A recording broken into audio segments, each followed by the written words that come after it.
One of the best prevention and treatment measures is just simply keeping things clean. The dust collects the nasties that the pests leave behind. The kids play on the floor, so it just makes sense to keep the dust to a minimum. Piles of clutter are hiding places for some of these critters, so keeping things picked up can also help. Uncovered garbage in front of your home will attract rats, roaches, and flies, and you can bet they will be looking for a way inside. Make sure it's bagged and tightly covered.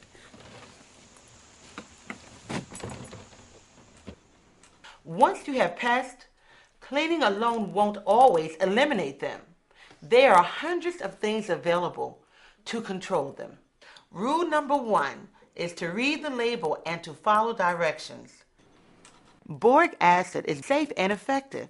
It is a powder and you can puff it behind your kitchen appliances like your refrigerator and your stove. You can also use it up underneath your kitchen sink. And you never put it where you are preparing food.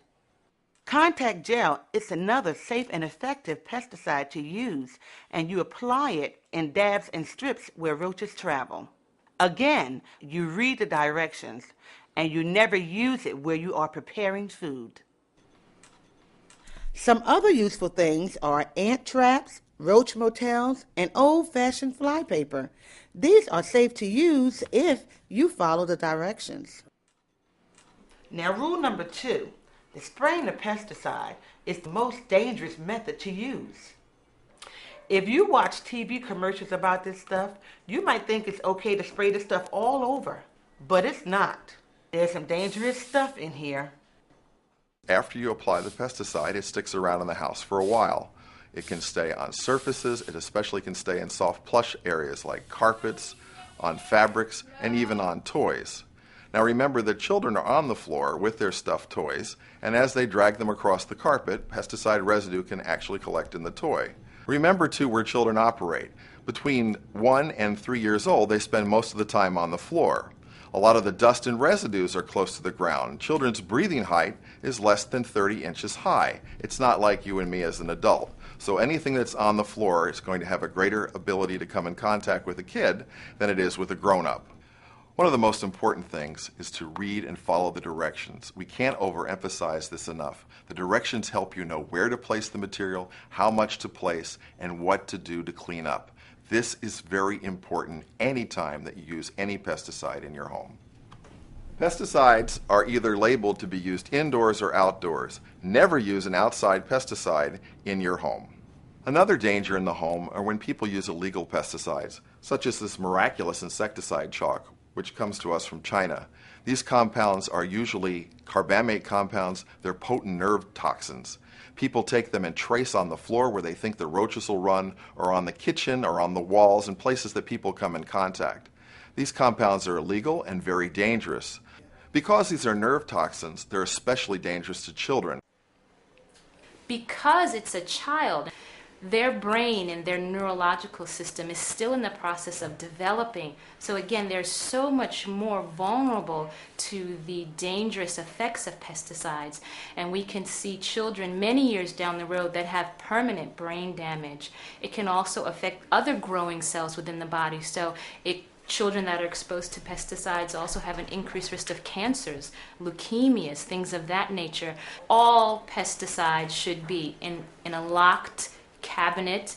They should be somewhere high enough that the children cannot reach it. So if you suspect that your child has taken any pesticide of any nature, the first thing you should do is call the 1-800-POISON control number.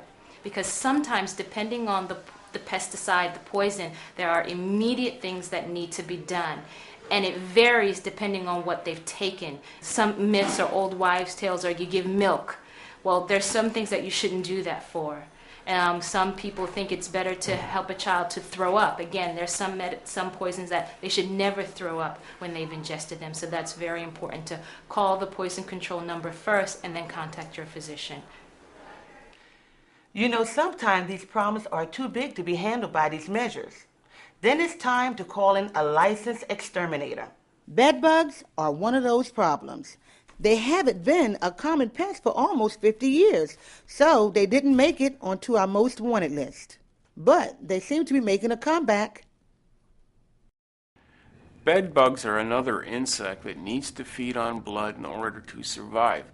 Bed bugs are also very easily transferred from one location to another, and that's usually how an infestation starts. Someone is in a home or a building that has bed bugs. They get into their suitcases or other things they might have with them and move them to a new location like their home. In order to get rid of bed bugs, you need to hire a licensed professional exterminator, because the only thing you can do is apply pesticides, and only they have access to the pesticides that will be necessary. Definitely you need to call in a professional to help you with that problem. And again, that the family should not be in the home when that is occurring, when someone's coming in to help you get rid of the bed bugs. Make sure you follow all the instructions that the exterminators give you. Usually that means to seal all food, close the cupboards, and put all children's toys in a plastic bag. Now make sure they know you have pets and kids. Because these houses are attached, my pest problem becomes my neighbor's pest problem and vice versa. So we have to coordinate our efforts in order to not chase the pest back and forth. If you have a serious problem, you don't have to go it alone. If you live in an apartment building, maybe there's a tenant association. Your landlord should be willing to help. It really is in his best interest.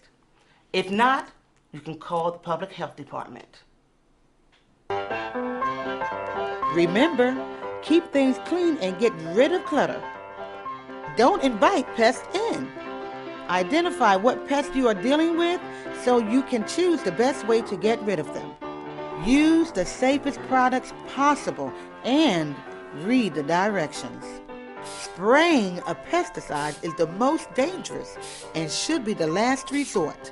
And don't be afraid to get help if you need it. Dealing with pests isn't always easy, but it sure feels good when you take charge and get something done.